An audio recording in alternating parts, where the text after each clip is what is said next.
llygad di-llawn ofna braf mewn ymbil wedi dychryn.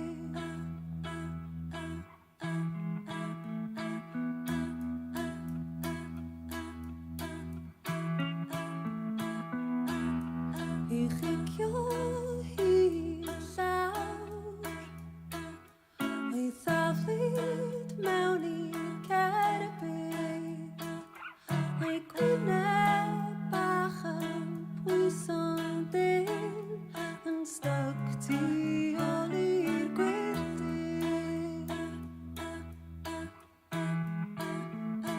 Hei ai ai ei, hei ai ai ei, hei ai ai ei, hei ai ai ei, hei ai ai ei, hei ai ai ei, hei ai ai ei, hei ai ai ei.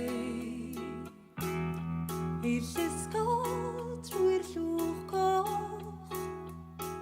a'i gadael i y bento yn sgrechian gweiddi yn y ban yn lido am ei phlentyn ar y dyn mawr llawn chwerthin.